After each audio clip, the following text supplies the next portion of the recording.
Happy Friday. Happy Friday. Good to see you all. Good afternoon. 2 more days until the work week's over. I stole that full attribution to Rahm Emanuel for that one. As many of you know, today is day 50 of President Trump's administration. There's a lot to talk about and a lot that's gotten done. I also want to acknowledge that today's also Brian's birthday. So happy birthday to Brian. I'll let you guys celebrate amongst yourselves afterwards. In just these first 50 days, the president has taken many key steps towards delivering on the pledges he made to the American people as a candidate. He's jump-started job creation, not only because of his executive actions, but through the surge of economic confidence and optimism that has been inspired since his election. President Trump knows exactly what businesses need to thrive and grow, therefore adding well-paying and steady jobs to the market. Obviously, we're very pleased to see the jobs report that came out this morning. It's great news for American workers. During the first full month of the Trump presidency, the economy added 235,000 new jobs, and the unemployment rate ticked down to 4.7%. Notably, we also saw significant growth in the construction, manufacturing, and mining sectors. The unemployment rate ticked down and labor force participation rate ticked up, showing that even as more people are re-entering the job market due to the economic optimism that I spoke about, businesses are continuing to grow and create new jobs. The president looks forward to continuing his work with the private sector to clear roadblocks to key infrastructure projects, withdraw from job-killing trade deals like the Trans-Pacific Partnership, and slash the bureaucratic red tape that makes additional hiring difficult for American businesses. He has taken action to ensure the safety and security of the United States homeland, its borders, and its people. He has proposed great rebuilding of our nation's military, following a full review of our military readiness, and supported by a $54 billion budget increase. He's implemented new protections to prevent people from coming into our country that seek to do us harm. As a result of the presidential memorandum that he signed on January 28th, the president has received a plan to defeat ISIS designed by the Secretary of Defense and the National Security Team. Just as he has promised during the campaign, he has made enforcing our nation's immigration laws a top priority, signing executive orders that start work on a southern border wall, that enhance the public safety of Americans through ordering the strong enforcement of immigration laws that are already on the books, halting funding to jurisdictions in the United States that don't comply with federal immigration rules, and directing the Department of Homeland Security to hire a combined 15,000 new officers and agents to support the system and protect the nation. He's outlined an aggressive legislative agenda that includes tax reform that brings relief to small business and the middle class, a massive commitment to infrastructure investment that will generate jobs and rebuild our nation, and repealing and replacing Obamacare. In fact, just this week, he began working with Congress directly on repealing the worst parts of Obamacare and replacing it with the American Health Care Act. And this particular legislation is just one prong in the president's comprehensive approach to reforming our healthcare system. The administration is also taking additional steps to stabilize health insurance markets and start bringing down costs for the millions of Americans that have been affected by Obamacare, such as stabilizing insurance markets through regulatory reform, including the ability to purchase insurance across state lines, providing individuals and families with access to lower cost options by loosening the restrictions on the financial structure of plans offered through the Obamacare exchanges. And finally, the president's committed to working with Congress on additional legislation that won't be subject to the budget reconciliation process, that will allow the purchase of health insurance across state lines, that will streamline the process of the FDA to bring down the cost of critical medicine, to allow for the expansion of health savings accounts, to allow more Americans to use their funds for more healthcare-related costs, and so much more. There's a one-page fact sheet that lays out the 3 prongs of the president's plan to repeal and replace. All Americans can see that one-pager that's available at whitehouse.gov, repeal and replace. Feel free to download it and share it this weekend. This administration's already looking forward to all that we've been planning to accomplish in the days and weeks ahead. You should have a document outlining in each of your email boxes of the president's major actions during these 51st days. We've made it available to the public as well at whitehouse.gov. In terms of the schedule for his 50th day in office, The President will be having a series of meetings and calls, moving even further along on some of the most significant campaign promises that he made to the American people. After receiving his daily intelligence briefing this morning, the President led a healthcare discussion with key House committee chairs. The President thanked and congratulated the chairs on successfully ushering the American Health Care Act through the first phase of the legislative process. He noted that he was pleased to see the bill pass through both committees, the Energy and Commerce Committee and the Ways and Means Committee, with unanimous Republican support. They discussed working together on additional legislation to further work towards turning healthcare into a system that works for every individual and family and business. Together, the President and Republicans in Congress will act decisively to keep their promise to the American people. In attendance at the meeting, including the Vice President, were Congresswoman Black, the Chair of the House Budget Committee, Congressman Brady, the Chair of the House Ways and Means Committee, Congressman Walden, the Chair of the House Energy and Commerce Committee, Congresswoman Fox, the Chairman of the House Education and Workforce Committee, and Chairman Goodlatte of the Judiciary Committee. In addition to this Hill outreach, senior officials at the Department of Health and Human Services have met with the American Medical Association to discuss the bill and will be meeting with additional stakeholders in the coming days. The President is committed to making the system better, and that includes making sure his team hears feedback from all interested groups in pursuit of a more affordable and accessible health care. This afternoon, the President had a call with President Abbas of the Palestinian Authority. We'll have a readout of that call soon. The President had lunch with Secretary of State Tillerson, and this afternoon the President will meet with Secretary of Housing and Urban Development, Dr. Ben Carson. He looks forward to discussing HUD's mission to create strong, sustainable, and inclusive communities with quality, affordable housing, especially the ways in which we can partner with the private sector to come up with innovative solutions to turn our public housing system around and empower our struggling communities.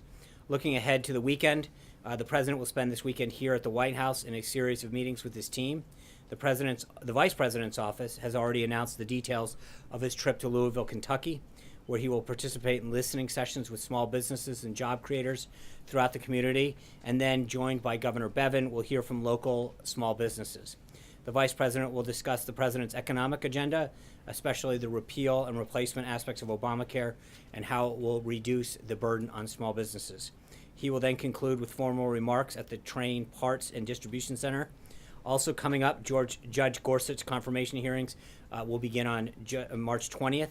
Yesterday, the American Bar Association reported their committee determined that by unanimous vote, Judge Gorsuch was given a, quote, well-qualified mark for the Supreme Court. The President looks forward to seeing Judge Gorsuch receive a speedy and fair hearing and an up-and-down vote on the Senate floor. Finally, the President's weekly address is out. It discusses Women's History Month and his plans to repeal and replace Obamacare. It aired this morning on Facebook Live. It is now available to watch on YouTube and whitehouse.gov. Obviously, I encourage everyone to go check it out. And with that, I'll be glad to take your questions. John Roberts. I was going to say, your pen's upside down. John Roberts always helping with the fashion tips. But it's still upside down. Is that a distress call, Sean? Thank you. I appreciate that. Thank you. No, there's no promos. John, now on to your questions. But thank you. Our involvement of sending Rangers and Marines into Syria marks a dramatic change in our presence on the ground there. And I'm wondering, how much autonomy is the President giving General James Mattis to involve U.S. forces on the ground in Syria? A U.S. Marine artillery unit and a team of Rangers have recently been positioned in Syria to provide a combined joint task force operation Inherent Resolve, the commander the agility to expedite the destruction of ISIS in Raqqa in particular. The exact numbers and locations of the forces are still a sensitive order to protect the location of the forces, but there will be approximately an additional 400 enabling forces deployed under existing authorities for a temporary period to enable our Syrian partnered forces to accelerate the defeat of ISIS, specifically in Raqqa. I think, as I've mentioned before, one of the things that the President has ensured is that the commanders have the flexibility to do what they need to fulfill the mission. The President is obviously, as Commander-in-Chief, made aware and signs off on all of those missions. But at the end of the day, it's going to be up to the generals to execute their mission to make sure that we continue to defeat ISIS and protect the nation. Now, our involvement there really sort of complicates the whole picture because we're aligned with the Kurds, but then at the same time, a NATO ally, Turkey, sees the Kurds as the enemy. And then there's what happens with Russia and its involvement with the Syrian government. So the big problem with Iraq was we never planned for the day after. Right. So what are the plans for the day after here when Raqqa falls? Who occupies it? Well, one of the things that I mentioned in the script that is part of what the president has done during his first 50 days is issue an executive order on January 28th for the Secretary of Defense to submit a comprehensive plan in consultation with the Joint Chiefs and other members of the National Security Team to defeat ISIS. That is part of that plan. And so I think you are seeing a comprehensive approach to not only how we're going to engage in Syria, but the total defeat and elimination of ISIS. So that is part of an ongoing process that the Secretary of Defense, the Chairman of the Joint Chiefs, and others have been involved in briefing the President. But does the president have an idea of who should occupy Raqqa? Should it be Kurdish Again, I'm not forces? gonna- Should it be a I'll- coalition? I think Should I- American right. forces stay there? Right. I think that as we devolve that plan, I'll have more for you on that. I think you've already killed one question Friday. But we're gonna get back to it. John Carl, one question Friday. Okay, I'll make it one. Sean, the chair and ranking member of the House Intelligence Committee have asked the Justice Department to turn over any information that they have that there was any wiretapping of President-elect Trump, candidate Trump, Trump Tower. If there is no evidence that any wiretapping took place, will the president apologize to President Obama for making such a serious I charge? think let's not get ahead of ourselves. I think it's important to see where that goes, and I don't want to prejudge their work at this time. Jim. But if there's no evidence, I mean, what's he? But I think you're asking, well, what if there's evidence? Then I'm not going to get into a series of hypotheticals prejudging the outcome of a report or an investigation that hasn't occurred yet. I think once that's done, we'll respond appropriately. Jim. Thank you, Sean. Senator Cory Gardner was reported by Politico yesterday to have said he doesn't believe that a $14 billion wall along the Mexican border is the best way to provide border security. Does the White House see support for the border wall weakening No. in Congress? The president was very clear. That was something that he campaigned on and promised the American people as an effort to both protect our national security and our economic security. And he's going to fulfill that pledge. He's already started to work with the Department of Homeland Security on both the plans and the funding mechanism, and the bidding and the RFP process will roll out slowly, or shortly, I should say. But that's a pledge that he intends to maintain. John Bennett. A lot of action on the Hill, of course, with healthcare lately, but April 28th is right around the corner. Government funding expires.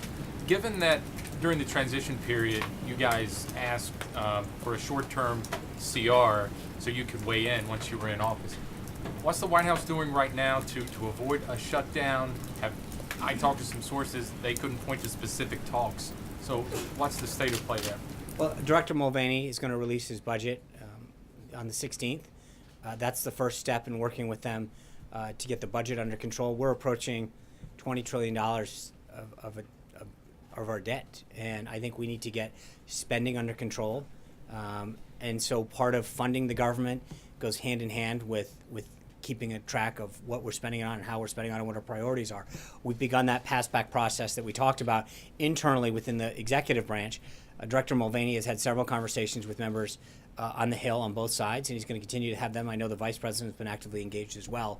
But to your question, I mean, that's part of the process. We need to release a budget first about what our priorities are for the coming fiscal year, and then make sure that we do what we can going forward. But this goes hand in hand with that. To finish out the current fiscal I understand. year. So right, you're talking. Does That's the- fiscal year 17, but I think they go hand in hand. I think you need to close out FY 17, and then I think our budget lays out where we want to go in FY 18. And I think once we have a handle on FY 18, we can start to backfill 17. ask, you want cuts for the rest of 17? I'm not going to. I appreciate we're not having that discussion here. John Gizzi. Yeah, thank you, Sean. And I will honor the one question Friday. Thank you.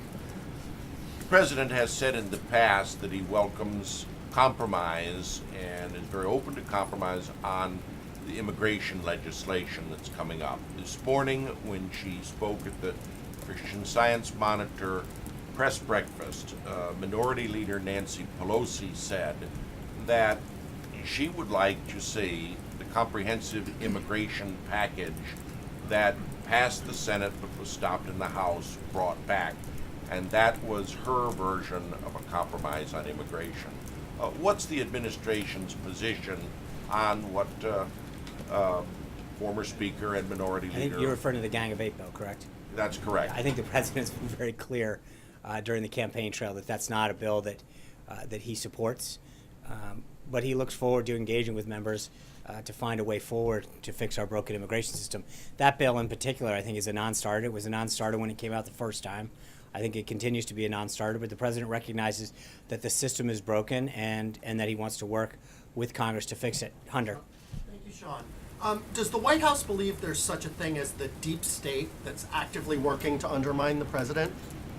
Well, I think that there's no question when you have 8 years of one party in office that there are people who stay in government or affiliated with, joined and continue to espouse the agenda of the previous administration. So I don't think it should come as any surprise that there are people that burrowed into government during 8 years of the last administration and may have believed in that agenda and want to continue to seek it. I don't think that should come as a surprise to anyone. Will the director of the CIA or the DNI have a presidential mandate to seek these people out and fire them or purge them from I the don't government? think the CIA does not. That's not part of the CIA's mandate under any circumstances. So no on that one. Blake. Sean, thanks. The DNC just put out a statement a little while ago saying it is President Obama who deserves the credit for the February jobs numbers. I'm sure they did. My question to you, how much do you feel that President Trump should be credited for that, and how would you characterize the economy that President Trump was handed over by President Obama? Well, look, numbers are going to go up and down. We recognize that, but I think there's no question when you look at the CEOs that hire people, and the CEOs that have talked about the investment that they want to make in America. You can look back over the last several administrations. I don't believe I've ever seen the number of CEOs and businesses come out and talk about investments and continuing investments and the expansion of investments or hiring based on the vision and agenda of an administration the way they have in this one. And so it's not just a question of what we believe. I think if you look at the automakers, the other manufacturers, and frankly, some of the service industries that have come out and talked about the investment that they're going to make or the continuation of a project that they had going or the movement of a manufacturing plant or a job investment. Those speak for themselves. It's not a question of what we believe. I think it's a question of the commitment that U.S. manufacturers and job creators and businesses are making because they want to buy into the president's agenda and vision to create a more tax and regulatory business-friendly environment to grow here. And I think that those speak for themselves. Do you believe, though, that that the policies already have had an impact? Absolutely. Look at the confidence indexes. They're all going to the top. I think the stock market has generated over $3 billion of additional wealth since he was elected. There are several economic indicators that show signs of strength because of the president's vision and agenda. And I don't think that that's just any secret. I mean, when you talk to the economists, when you talk to business leaders, they have confidence in the president's agenda that it will yield for a more favorable business climate to hire more Americans, to expand the manufacturing base in America, to make us more competitive around the globe. And so, I do believe that, but I don't think it's a question of what I believe or what the administration believes. I think if you look at what outside economists and what business leaders do, they confirm that. Amen. Thanks, John. In the past, the president has referred to particular job reports as phony or totally fiction. Does the president believe that this jobs report was accurate and a fair way to measure the economy? Yeah, I talked to the president prior to this, and he said, to quote him very clearly, they may have been phony in the past, but it's very real now. Sarah. Thanks, Sean. Could you clear up what appears to be some tension between what you said yesterday about when the administration or the president was made aware of General Flynn's foreign lobbying ties, and the AP reporting today that the transition team was informed of Flynn's potential need to register? So there's a big difference between when he filed, which was the other day, 2 days ago, and what happened then. What the AP is reporting, just so we're clear, is that a personal lawyer of General Flynn's contacted a transition lawyer and asked for guidance on what he should or should not do. The lawyer was instructed that that wasn't the role of the transition, and that it was up to the personal lawyer to work with the appropriate authorities or subject matter experts to determine what was appropriate and what was not appropriate in terms of filing. But this was a personal matter. It's a business matter. It's not something that would be appropriate for a government entity to give someone guidance on when they should file as an individual, as a private citizen. That was the guidance that was given, which is consistent with what should be done. And so I don't think it should be a shock to anybody that if you're asked a government lawyer what you should do in your private capacity as a citizen, they're going to tell you should consult experts in that area to determine what you should or should not do. That advice the transition was aware of that advice. Why wasn't that then just the president made aware that that recommendation had been given to his Sarah, national security advisor? there are tons of individuals that consult with the lawyers and with ethics experts and say, I own this stock, well, I have to sell it. I own a business, I own this house. And for the most part, they're given guidance as to, hey, go seek professional help, consult with this entity, consult with a lawyer. I mean, it's almost like, asking someone for tax advice, calling, and what you will, if you call the IRS and say, hey, I want to know what I should do with this, they will tell you to consult a tax attorney. That's not the job of a government official, is to tell you what you should or should not do in your capacity as a private citizen. And so that's a vastly different scenario that any, whether you, regardless of what department you call in government, if you call the Department of Education and ask them about education standards, they'll probably refer you to a local entity or to a teacher if you're asking about your own child. That's not why government officials, they're very clear about the line between private action and government action. Jordan. Thanks, Sean. Does the president agree with House conservatives that the sunset date for the Medicaid expansion should be moved up to the end of next year? Well, I think that the bill that is before the House right now, the reconciliation piece, and again, I cannot reiterate it enough, it's part of a three-pronged process. But the current process does several things. Number one, it's the first time that you're going to have a full addressing of an entitlement like this in decades. It is actually a very, very good thing for conservatives when you look at how we're going to address Medicaid and an entitlement that many conservatives have fought for years need to be addressed. But that being said, the president's also been very clear through all of the discussions, and I've commented on that throughout the week, that as he meets with members of Congress and outside groups, that if someone's got an idea that can make this legislation more accessible, give more choice to the American people, drive down costs, and make it more patient-centric, he wants to listen to it.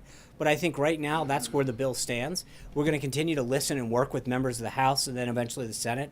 And so I don't want to prejudge what the process itself, but the bill was crafted in a way that I think represents the president's thinking and in a very smart way of addressing entitlements and going forward. Francesco. Just to put a pin in it, the president is willing to negotiate on the sunset of the expansion of Medicaid. Right. Right now, the date that's in the bill is what the president supports. He is willing to listen to individuals on different aspects of the bill that might make it, that might achieve the goals that he set out. But it's not a question of negotiation. We have a date in the bill, and that's the date in the bill. But I think as the bill continues to work its way through the House, and that goes for Speaker Ryan. He's got members that are approaching him with ideas, and I'm sure he's listening to them as well. Senator McConnell's probably dealing with the same issue in the Senate. And that's the way that the process is going to work. And I've made it very clear since the get-go that this process is going to be one where we're going to take the best ideas, we're going to listen to individuals, and try to make sure that we achieve the goals that the president has laid out and the principles that he has laid out. Francesca. Thank you, Sean. Piggybacking off John, at a breakfast this morning, the same one he referenced, Nancy Pelosi also said it couldn't possibly be true of the president's allegations against the former president because that is not how our system works. She also said Obama would not do that, and it would be a waste of time for the House Intelligence Committee to investigate that allegation. Does the White House have any evidence to refute House Minority Leader and former Speaker Pelosi's claim? And could you explain why the president hasn't asked the FBI chief about this directly? I think we spoke very clearly about what we'd like to happen last Sunday. And I'm going to reiterate it. We believe that the House and Senate Intelligence Committee have the appropriate forum and process and staff to look into this matter and report back. Sean? Sean, on Fleeing, Yeah. can you say that the president was informed at all about this arrangement? No. The need to register as a foreign agent? No. And then did this set off any alarm Remember, bells just so within the just so we're administration? clear, you wouldn't.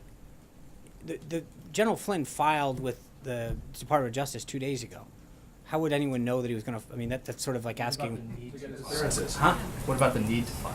That's up to his personal lawyer. I mean, again, each person that goes through the process in government seeks counsel in many cases regarding the assets they own and the activities they conducted as to what they have to do or not do. But this is something that, it's like asking whether someone needed to file, if they had a client, whether or not they have to file a lobbying disclosure form. That's not up for us to determine. That's up for them and their counsel to determine if they engaged in activities in the past or whatever it is, or if a doctor needed to go and up their certification. That is not up for the government to determine. There are certain private citizens' activities that you conduct and you seek counsel on or professional advice. That's not up to the government, and that's exactly how the system works. But how did that not raise a red flag? I mean, you have an attorney. You already got calling your the question, John. transition. John, we're doing Sean, one question. you have but this is an Hold on. important point. No, it's not, John. Because you have an attorney calling the transition saying that No, the no, no. person who is in line to be the national security advisor may need to register as a foreign agent, and that doesn't raise a No, red flag. it's not a question of raising a red flag, John. It's a question of whether or not they gave them the advice that they're supposed to, which is it is not up to them to make decisions as to what you need to do or not do. As you know, there are certain activities that fall under each of these requirements as far as what the threshold is, what activities, who the funding source was, et cetera, et cetera. It is not up to, nor is it appropriate, nor is it legal for the government to start going into private citizens seeking advice and telling them what they have to register or not. That would be the equivalent of walking through someone's tax return and saying that's not a deduction that you should take. That's why when you contact these agencies, they will tell you you should seek counsel or professional advice or expertise in whatever matter it is. That is not up to them to determine. Plain and simple. Glenn. Hold on, Glenn. Hold on, John. We're gonna. Moving beyond the legal question here. Thank you. Just to follow up with John. Moving beyond the legal question here, this is an issue of judgment about who you guys wanted in your administration. If there were published reports that your potential national security advisor had dealings with the government of Turkey, a controversial regime at this moment in time. Congressman Cummings sent a letter to Mike Pence during the transition informing him of this and raising a red flag. Mr. Pence was on television, I believe yesterday, saying twice that he had no knowledge of that letter. That's right. No, that's not. Hold on. Stop. Hold on. No. But before you accuse the vice president of certain things, Yeah. no. What he said was that he was not aware of the filing. Just so we're clear, and he wasn't. Thank you. Go But on. just in terms of the larger question here, forget about filling out forms and the legalisms here. What does this say about the transition team's judgment about still appointing him as national Hold on, security Jim. advisor when you had knowledge of this No, information? but you're asking me forget about the legalisms. That's what we ask people to do is follow the law. You can't forget about the legalisms. That's what that's what you said. And what I'm saying is that's what we did. They consulted a lawyer, which everyone who had something of is advised to do. That lawyer consulted the transition lawyer who said it is your job to consult the appropriate lawyers. I'm beyond the legal issues. I'm saying in terms of we're moving beyond the issue of papers of the papers here. We're talking about the judgment that the president, the vice president, and your team made to select this man as national security advisor when you had information that he had these dealings with Turkey. Why did you guys still But make it's a that question. decision? What dealings are you referring to? The fact that he had a client. He was also the head of the Department of the Defense Intelligence Agency, unbelievably qualified, 40 years in the military with impeccable credentials. I mean, so what is it that what is exactly are you getting at? Because so far he has impeccable credentials. He had a stellar career in the military, widely respected, and I think for you to sort to impugn his integrity. President Pence said that yesterday that he wouldn't have that. But again, there was no disclosure at the time. And the question is that if his counsel worked with whomever he worked with and determined that he didn't, that's up to him. But it was up to him. The burden is on the individual to seek the legal advice or professional expertise to decide what they have to file and not. I mean, we could literally have a hypothetical question about somebody who made an inappropriate filing on their tax returns or a professional qualification. At the end of the day, when people present it with you, they are advised to seek expertise and counsel and legal advice about what's appropriate and what's not. That is not up to the transition attorneys to go through someone's livelihood and determine what they need to seek. They were given the proper legal advice at the time, which was to seek expertise in that matter. He had already obtained counsel, and that's. Transition officials, let me just sort of clarify. The transition officials were not overly concerned by his relationship That's not with a question of government. overly concerned, Glenn. The question is, did they provide him the avenue that they were supposed to, which is, did they tell him to seek counsel? And they did. And that's what's supposed to happen. That's it, plain and simple. Yes. Sean, and simple, I guess the question for you very simply would be then right now, does this raise concerns that there may be other members of this administration or other members that served in the transition that were or are currently lobbying on behalf of foreign governments right now that may be advising the President of the United States? I mean, look, I think we trust people to fill out the appropriate forms that they need to. And in this case, and the President acted accordingly back in the thing, and he made the right call then. He may have been taking actions, though. He may have been But made the Peter, right like, you're asking me, can we, I mean, National this is like saying, can you tell me that that the executives at NBC News have gone through every single person's and reporter's background? No, I understand that, but we trust people to fill out the forms that they're required to do so in an honest and legal manner. And in this case, he retroactively filed the forms that he was supposed to do, but we advised him to do what the legal and proper thing was, and that's the right thing for this administration. So we did the right thing then, and we expect every employee to follow the law. This president, when it comes to ethics, when it comes to lobbying, he instituted a 5-year ban. He banned people. He has ran on a commitment to drain the swamp. He has been very committed to making sure that we institute high standards here and that we're held to them.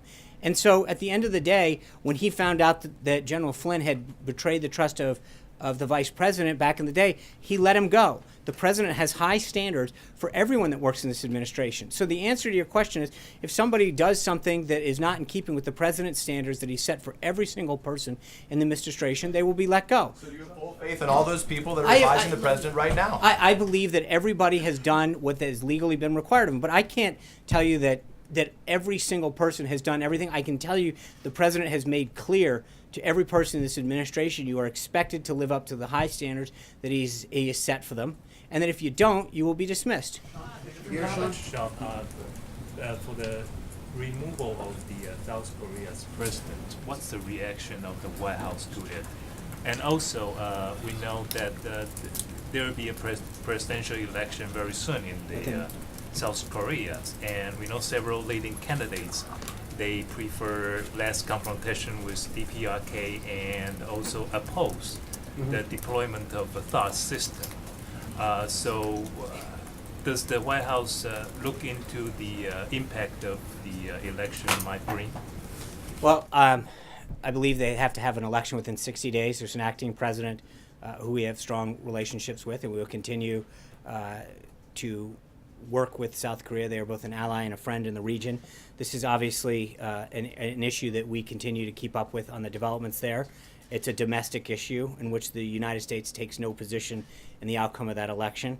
It's up to the Korean people and their democratic institutions to determine the future of their country. The United States continues to be a steadfast ally, friend, and partner to the Republic of Korea, and that's it.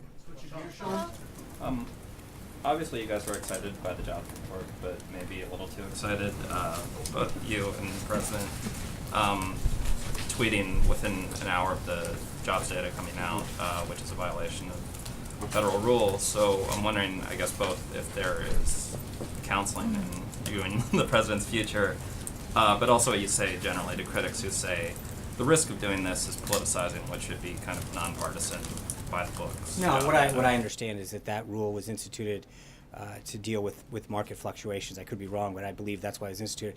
I think tweeting out, great way to start a Friday, here are the actual numbers that you all have reported, is a bit silly. I mean, don't make me make the podium move. I mean, honest to God, like every reporter here reported out that we had 235,000 jobs, 4.7. There isn't a TV station that didn't go live to it. So to tweet out, great way to start a Friday, I think, yes, the president was excited to see more Americans back to work. I don't think that's exactly a market disruption. I think that there's a lot of excitement in this country when we look at the policies that the president has instituted to help put more Americans back to work. So, I understand the rule, but let's. Sure, the Obama White House, for instance, you know, went out of their way not to comment in that hour-long period. They would rearrange the president's schedule around it. I mean, it was something that they. I get it, and I so think I'm there's a just difference asking going forward. Yeah, it's not about commenting. I think it's one thing to give analysis and whatever, literally tweeting out great news. I think yes, we're excited that when the president and the rest of the team saw the news this morning, as reported on every television station, Twitter, the internet, and every major news site in the country and around the world. We're excited to see so many Americans back to work. So I apologize if we were a little excited, and we're so glad to see so many fellow Americans back to work. But that's Ashley. Sean, Congressman Cummings' letter to the Vice President in November did lay out that General Flynn was being paid to lobby for Turkish interests during the campaign. Why did that not raise a flag? It's not a question of raising a flag. Remember, I think we keep forgetting something. His attorney then went to a transition attorney who was told, you need to seek counsel on this and get further guidance. That's the job. It's not a question of raised flags. It's not for us to adjudicate whether or not someone needs to file under the Lobbying Disclosure Act, the FAR Registration Act. That's not the job of a transition attorney. It's to tell them to seek additional counsel or to explain to them where to find that information, not to tell them what to do or not to do. But I'm asking about the Vice President specifically, not saying you should go to this attorney or giving legal advice, but why, when this information was brought to the Vice President's attention, didn't he raise questions, bring it to the President, look into it further? Because I think it's fairly simple to say, why didn't this occur? We're going through several people. The answer is, did they seek the appropriate professional advice and counsel? And they did, and that's the answer. Alexis. I have a healthcare question for you. Okay. Aren't you relieved? Would Makes the me feel president better. be willing to sign legislation? Is he flexible about the refundable tax credit portion of the House bill? Would he be willing to sign legislation that avoided that particular provision? Because, as you know, conservatives are concerned that that's an additional entitlement. I think that more and more as the president talks to members of Congress and outside groups, number one, I think they're excited to understand the totality of this, and I think he addresses this in the weekly address that you can find at whitehouse.gov, that continues to explain the comprehensive aspect of this, the reconciliation piece, the administrative piece that Secretary Price will institute, and then the additional legislation, buying health care across state lines, allowing small businesses to pool their things, allowing health savings accounts to expand, the streamlining of the federal, the FDA, going after medical malpractice, all those things that bring costs down. But as I've noted before, I mean, people have to remember that if you get your health care through your employer, which the majority of Americans do, you are not taxed on that. Your employer's not taxed on it. It is fairly inadequate and unbalanced for small business owners, ranchers, and farmers, sole proprietors, to have to face a disproportionate tax burden because they're not a big employer. I think this is something that conservatives should be embracing, and I think the more that they understand the comprehensive nature of this, they are beginning to support more. So the president wants it to stay, the refundable tax credit provisions. Oh, absolutely. Yeah. Yes, there were 54 House Republicans that wrote a letter to the White House asking about why IRS Commissioner John Koskinen is still in his job. Would you have any response to that? I don't. I'd refer you to the Department of Treasury on that. Yeah. Thank you, Sean. The other day, the president tweeted that for the past 8 years during the Obama presidency, Russia, quote, ran over the United States and, in particular, picked off Crimea and added missiles, which the president described in his tweet as weak. Given that he seems to be focused on Crimea, at least as far as his tweet is concerned, will the president use the authority and funding granted him in the NDAA to send lethal defensive weapons to Ukraine, as has been called for by the House and Senate Armed Services Committee chairmen, and was in both party platforms, although the Republican language was watered down? And if he's not going to, I did ask you this about several weeks ago when Senator McCain sent a letter asking for this, if the president doesn't want to do it, is that because he would rather focus his efforts with Russia on partnering to try to defeat ISIS? Well, I think Ambassador Haley's noted at the UN that any attempt to undermine sanctions that currently exist because of the annexation of Crimea will remain in place until that issue is resolved. I'm not going to. The president, when it comes to his overall negotiating strategy, has made it very clear in a variety of circumstances that his philosophy is not one that says, I'm going to tell you what I'm going to do. He holds his cards close to his vest to maximize his negotiating strategy. Why would sending weapons to Ukraine have I'm not anything gonna, to do with sanctions? Right, I'm not going to get into the president's negotiating strategy. I will tell you that as he continues to engage with the president of Russia and Secretary Tillerson, we're not ready. Brian, it's your birthday. You got a question. Going back to my staff, we've got about several dozen emails. We talked to congressmen this morning who were getting these emails saying, if you're going to repeal and replace Obamacare, why not give everybody what Congress and senators get? Can you address that since Congress won't? Well, I think part of what we're trying to do, someone asked the other day about federal benefits. Right now, a third of the counties around our country have one provider. That's not choice. I think the president understands that very clearly, and that's frankly why he's pushing the American healthcare state. Why we're doing this is that so many Americans have no choice, and that he wants there to be greater choice and lower cost. By doing the stuff that we're doing, especially the third prong of this, allowing competition over state lines, taking the government mandates away from what they have to include, that's really going to institute more choice. There will be more options. If you remember, prior to Obamacare, you could go out on the open market and go from a variety of different options and tailor what you or your family needed based on the conditions that you sought or the deductible that you wanted. And choice dried up with Obamacare. I think that's the point, though, is that if you want more of that kind of a system, then this is the bill and the legislation and the comprehensive approach that you should be supporting. But specifically, the perception that somehow Congress, senators and congressmen get better care than the rest of us. Can you address that? Well, that's what. Yes, I think that's why we're trying to pass it the way we are. We want more choice. We want more competition. We want lower costs. The American people deserve a better healthcare system, and that's what this president is pushing for. Margaret. Sean, did the White House sign off on Secretary Tillerson's decision not to take the press with him on what should be an important trip to Asia and the growing North Korean threat? And what are his marching orders? You've talked a lot about the flexibility the president has given to his generals. What flexibility is he given for diplomatic initiatives to his Secretary of State? As I mentioned at the beginning, the president was having lunch with Secretary Tillerson. I know that the trip was one of the topics of discussion, and so I will try to follow up with that. With respect to the first part of the question, press is being invited to that trip. They're traveling commercially. There is a press logistics component to make sure that they can get everywhere, that they're given access to everything. There's a press conference. Can't possibly go to all three of those cities. That's not. But the answer is the the plane that the secretary is taking doesn't accommodate that. But they have made accommodations for members of the press to cover everything. And I know that. And, no, we don't get involved in the logistics for every cabinet member's trip. I would advise you to touch base with the secretary, with the State Department on this. But I know that they have made aware of the concerns of some of your colleagues, and they are making accommodations in the future with respect to the size of the plane. But make no mistake about it, there is a logistics component to make sure that the press is welcome throughout the trip and at every stop.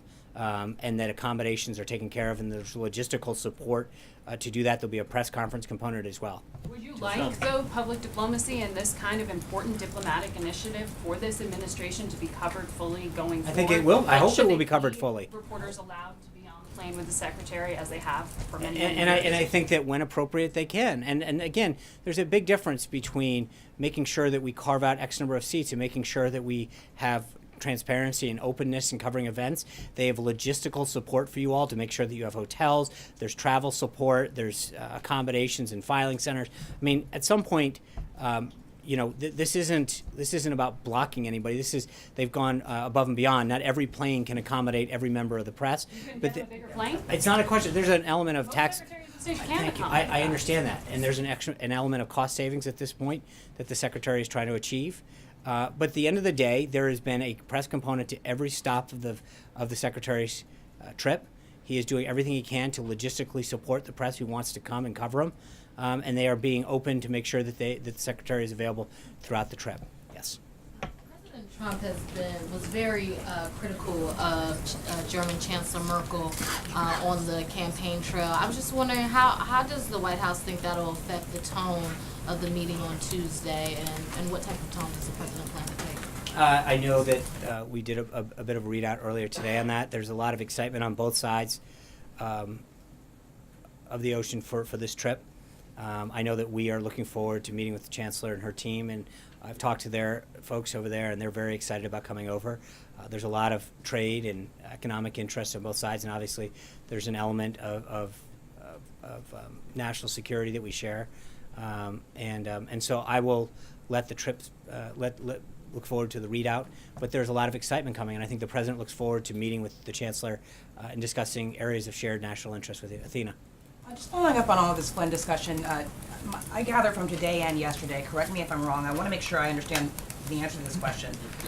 Are you saying the President was not aware that Lieutenant General Michael Flynn was acting as a foreign agent when he appointed him to be National Security Advisor? Correct. Well, and just remember, you wouldn't know that until he filed. He didn't file till 2 days ago, so therefore nobody would have known that because he hadn't filed as a foreign agent until 2 days ago. My understanding is that you filed a lobbying disclosure with Congress in November. Again, that's different than filing a FARA request with the DOJ. Well, Attached it's to one that. question Friday. It's very much attached to this. All right. The other question is, did Flynn disclose he was acting as a foreign agent in the security clearance review before he became NSA? I don't know the answer to that question. That's something that you should follow up with General Flynn on. April? Sean, I want to go back to the numbers. When is it when a former president's spillover ends and the new president stands on his own merit? When does that happen? Well, I think on January 20th at noon, you start to assume command of the government. And, what specifically are you asking for? The numbers from jobs. Well, I think that this is the first full month that encapsulates the president's administration. I think that's a very telling number. Look, and I get it. These numbers are going to go up and down. But I think for the first full month, we're seeing the enthusiasm and spirit that so many business leaders have been drawn to. And it's exciting as a first month. But I think this encapsulates a full 30 days of the Trump presidency. And so, we're going to continue to work forward with policies that will lower regulation and lower taxes, create a more business-friendly and entrepreneurial-friendly business climate to allow the expansion of U.S. companies and grow U.S. jobs. And lastly, over the last couple of weeks, we've heard all the negatives, well, not all the negatives, but a large portion of negatives about the Affordable Care Act and how you're looking to make it patient care. Right. So with that, are there any positives that you can articulate from ACA that will carry into possibly patient care? I think children being able to stay on their plans is to 26. There's a pre-existing condition piece. But again, remember... That's the way we understand. That's subject to... No, but that you're asking if there's elements. I think those are some things that... and again, remember, there's some stuff that was part of the ACA that is stuff that Republicans had supported for a while as well. I think this is making sure that this is the most effective and comprehensive health care policy that achieves the president's goals. Those are two things. You asked. I don't know, April. I'm sure I could go through the bill and get back. It's very long, as you saw the other day. It's 1,000-page, 974 pages. Very good. David Jackson. The Palestinians are saying that President Trump invited President Abbas to the White House for a meeting very soon. Yeah. Can you confirm that? I can. Thank you guys very much. Let's end on a positive note. Have a great weekend. We look forward to seeing you. Take care, everybody. Thank you.